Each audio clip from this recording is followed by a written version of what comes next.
Bugün ölkədə bələdiyyə seçkiləri keçirilir. Yerli özünü idarə etmə orqanlarına sadəcə 4-cü dəfə keçirilən seçkilərə saat 8-dən start verilib. Mərkəzi Seçki Komissiyasının sədri Məzər Pənahov seçkiləri açıq elan etdikdən sonra bu seçkilərin indiyə qədər keçirilən bələdiyyə seçkilərindən xeyli fərqləndiyini bildirib.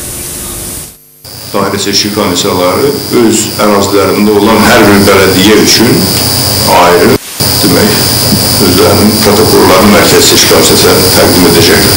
Əgər əvvəlki seçkilərdə Mərkəzi Seçki Komissiyasına 125 protokol təqdim edilirdirsə, bu seçkilərdə Mərkəzi Seçki Komissiyasına 1607 protokol təqdim ediləcək. Mərkəzi Seçki Komissiyası həmin protokollardakı məlumatları araşdıracaq və ən gecə 20 gün müddətində nəticələri və daxil olmuş müraciətləri ümumiləşdirərək yekun nəticələri ictimaiyyətə elan edəcək.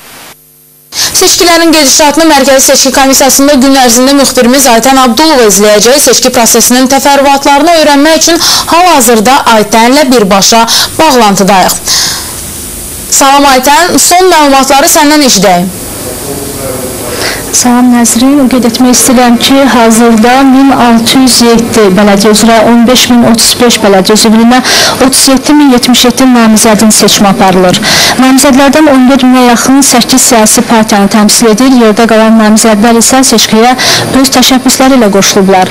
Gün ərzində 5015 məntəqədə seçki siyasına adı daxil edilən 5 milyona yaxın seçkinin səs verməsi gözlənilir. Prosesi 50.000-ə yaxın yerli müşahidəçi izləyəcək. Bununla yanaşı 118 dairədə quraşdırılan 1000 ədəd web kamera vasitəsilə də seçkinin gedişini izləmək mümkündür. Seçkinin gedişi ilə bağlı artıq ilkin məlumatlar Mərkəzi Seçki Komissiyasına daxil olub. Bu saata olan məlumata əsasən 501.254 seçici öz seçimini edib. Seçki fəallığı hələ ki 10,4% təşkil edir. Fəallıq daha çox Bərdə, Beyləqan, Culfa, Xəzər Pirallahı seçki dairələrində müşahidə olunur. Seçki prosesinin gedişində hələ ki negativ hal qeydə alınmayıb. Bu saata bu qədər. Təşəkkür edirəm Aytən. Xatırladım ki, bu Aytən Abdulova idi. Mərkəzi Seçki Komissiyasından seçkilər haqqında ən son məlumatları bizə çatdırdı.